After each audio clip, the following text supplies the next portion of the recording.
यो रेडियो नेपाल हो। अब बाबुराम तिमिल सिन्हाबाट समाचार सुन्नुहोस्। शुरूमा प्रमुख समाचार। सरकारले सुशासन र समृद्धिका पक्षमा नयाँ अभियान सञ्चालन गरेको प्रधानमन्त्री पुष्पकमल दाहाल प्रचण्डको भनाई। नेपाली कांग्रेस केन्द्रीय समितिको बैठकमा आज सभापति शेरबहादुर देउवाले धारणा राख्नुहुने, बैठक आजै समापन गर्ने तयारी र चीनका विदेश मन्त्री छिङ गाङ पद मुक्त, नयाँ विदेश मन्त्रीको जिम्मेवारी वरिष्ठ कूटनीतिज्ञ वाङीलाई। अब समाचार विस्तारमा। प्रधानमन्त्री पुष्पकमल दाहाल प्रचण्डले वर्तमान सरकारले सामाजिक न्याय, सुशासन, विकास निर्माण र समृद्धिको पक्षमा नयाँ अभियान सञ्चालन गरेको बताउनु भएको छ।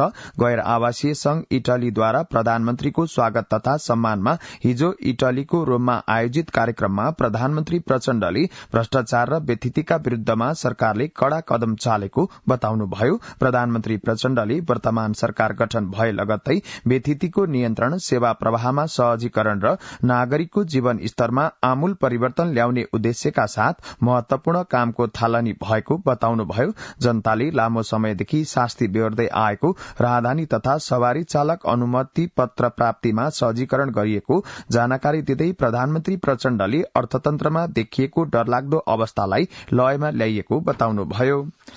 प्रधानमन्त्री पुष्पकमल दाहाल प्रचण्डले भोक र खाद्य असुरक्षा विरूद्धको लड़ाई अझै दृढ़ताका साथ लड्नुपर्ने बताउनु भएको छ। संयुक्त राष्ट्र संघको खाद्य तथा कृषि संगठनको मुख्यालय इटलीको रोममा आयोजना भएको यूनाइटेड नेशन फूड सिस्टम 2023 लाई हिजो सम्बोधन गर्नुहुँदै प्रधानमन्त्री प्रचण्डले दिगो भविष्यका लागि मार्ग प्रशस्त गर्न आधुनिक खाद्य प्रणाली कमजोर साबित भएकाले त्यसमा सुधार ल्याउनु जरूरी रहेको बताउनुभयो। प्रधानमन्त्री प्रचण्डले वर्तमान खाद्य प्रणालीले जैविक विविधतालाई क्षीण बनाएको, असमानता बढ़ाएको, असमान उत्पादन र उपभोगलाई मात्रै प्रश्रय दिएको बताउनुभयो। यसैबीच इटाली भ्रमणमा रहनुभएका प्रधानमन्त्री पुष्पकमल दाहाल प्रचण्डसँग international fund for agriculture development IFAD का प्रमुख एल्भारो लाइरोले भेटवार्ता गर्नुभएको छ।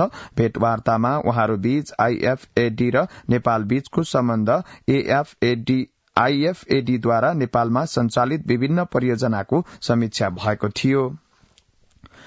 कार्यवाहक प्रधानमन्त्री एवं रक्षा मन्त्री पूर्णबहादुर खड्काले राष्ट्रिय विभूति भीमसेन थापाले राष्ट्रियता र भौगोलिक अखण्डताको रक्षा तथा सामाजिक रूपान्तरणका पक्षमा ठूलो गुण लगाउनु भएको उल्लेख गर्नु भएको छ। राष्ट्रिय विभूति भीमसेन थापा स्मृति प्रतिष्ठानले हिजो आयोजना गरेको कार्यक्रममा कार्यवाहक प्रधानमन्त्री खड्काले भीमसेन थापा राष्ट्रभक्त, देशभक्त हुनुका साथै प्रेरणाका स्रोत समेत भएको बताउनुभयो।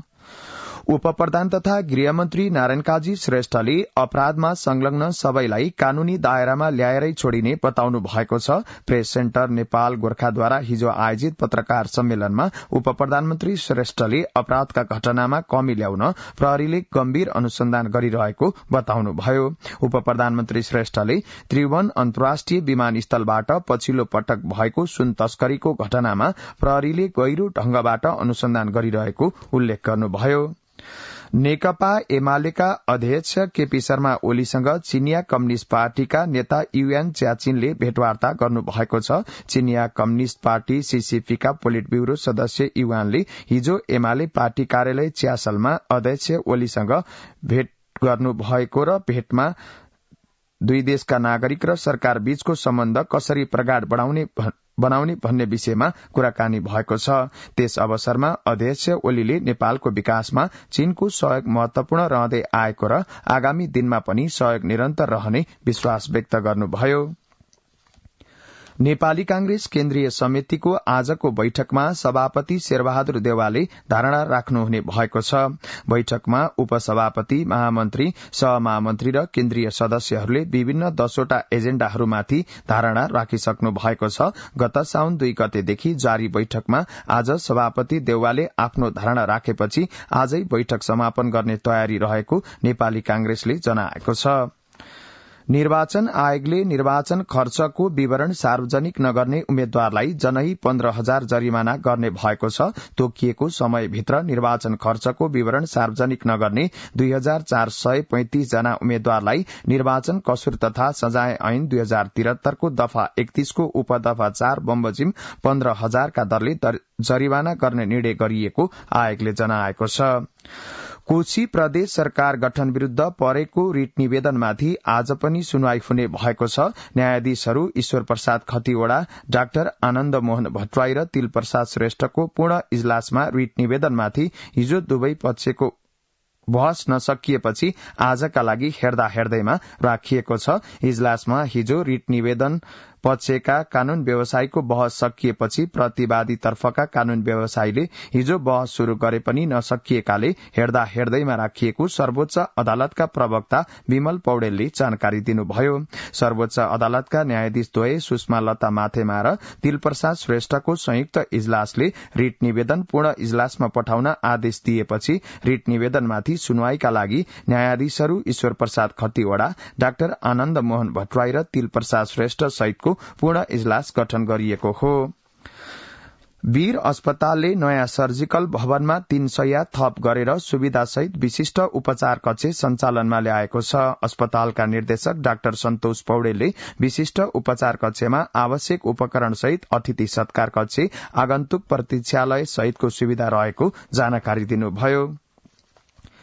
राष्ट्रिय सुरक्षा, परराष्ट्र नीति लगायतका विषयमा राजनीतिक नेतृत्वले साझा धारणा बनाएर अगाडि बढ़नुपर्नेमा सुरक्षा क्षेत्रका विज्ञहरूले जोड़ दिनु भएको छ।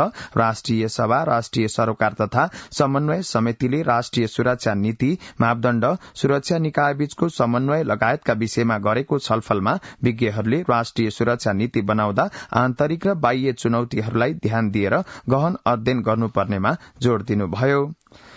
भदौदेखि देशभरका सबै यातायात कार्यालयहरूको सेवा अनलाइन प्रविधि मार्फत प्रदान गरिने भएको छ। यातायात क्षेत्र सुधारका लागि संघीय सरकार र 7 प्रदेशका मन्त्री र सचिवको बैठकले 11 बुधे सामूहिक घोषणा पत्र जारी गर्दै अनलाइन भुक्तानी सहितको विद्युतीय सेवा लागू गरिने निर्णय गरेको हो। चालक अनुमति पत्र सम्बन्धी सेवालाई प्रविधि मैत्री बनाउन र यातायात कार्यालयहरूमा देखिने भीड़ हटाउन आगामी भदौ महिनादेखि सबै यातायात कार्यालयमा विद्युतीय सेवा विस्तार गर्न लागि हो। हाल गण्डकी प्रदेशको पोखरामा मात्र यो सेवा सञ्चालनमा छ। उक्त कार्यालयमा अनलाइन सेवा सफल र प्रभावकारी भएपछि देशभर लागू गर्न लागि घोषणा पत्रमा उल्लेख छ। रेडियो नेपालबाट बिहान 9 बजेको समाचार सुन्दै हुनुहुन्छ। अब केही बेर विज्ञापन र सन्देश। ड्याडी इन्डिया जाने, मम्मी चाइना जाने, दुवैजना फेसबुक र भाइबरमा 0। अनि हामीले कसरी कन्ट्याक्ट गर्ने? तिमीहरू फेसबुक र भाइबरमा हिरो भएर के गर्ने? नेपाल टेलिकमले ल्याएको सेवा सुविधाको बारेमा 0 रहेछौ। अहिले नेपाल टेलिकमले रोमिङ सेवा ल्याएको छ। चाइना र इन्डियामा हाम्रो यही प्रिपेड मोबाइल मजाले चल्छ। बेला बेलामा कुरा गर्न केही समस्या छैन। हो र भने अनि कसरी चलाउने चाहिँ थाहा छ त? किन थाहा नहुनु?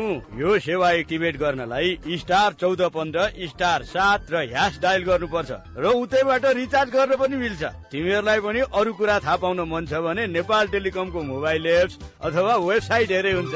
नेपाल टेलिकम, राष्ट्रको संचार।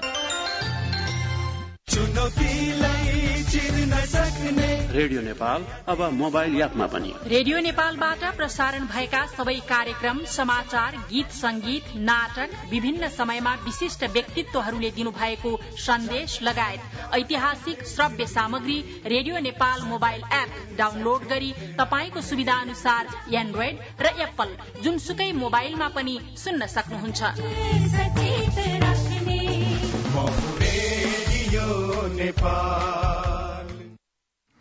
अब अन्तर्राष्ट्रिय समाचार। 1 महिनासम्म सार्वजनिक सम्पर्क भन्दा बाहिर रहेको भनिएका चीनका विदेश मन्त्री छिङ गाङलाई मंगलबार पदबाट हटाइएको चीनिया सरकारी संचार माध्यमले जनाएका छन्। चीनको सरकारी संचार माध्यम सिन्हुवाका अनुसार चीनको शीर्ष विधायिकाले गाङलाई पदबाट हटाउने र उहाँको स्थानमा उहाँ भन्दा वरिष्ठ पार्टी नेता वाङ यिङलाई नियुक्त गर्ने पक्षमा मतदान गरेको छ। गत डिसेम्बरमा विदेश मन्त्री हुनुभएका 57 वर्षीय गाङ राष्ट्रपति सी जिनपिङको नजिकका सहयोगका रूपमा परिचित हुनुहुन्थ्यो। अब मौसम सम्बन्धी जानकारी। आज देशभर सामान्य बदली रही कोशी, बागमती, गण्डकी, लुम्बिनी र सुदूरपश्चिम प्रदेशका साथै अन्य केही स्थानमा वर्षा हुने र कोशी, कर्णाली, सुदूरपश्चिम प्रदेशका 1-2 स्थानमा मेघ गर्जन सहित अधिक वर्षा हुने जल तथा मौसम विज्ञान विभागले जनाएको छ। आज दिउँसो काठमाडौँ उपत्यकाको अधिकतम तापक्रम 28 देखि 30 डिग्री सेल्सियसका बीच रहने अनुमान गरिएको छ। अन्तमा यस प्रसारणका प्रमुख समाचार फेरि एकपटक।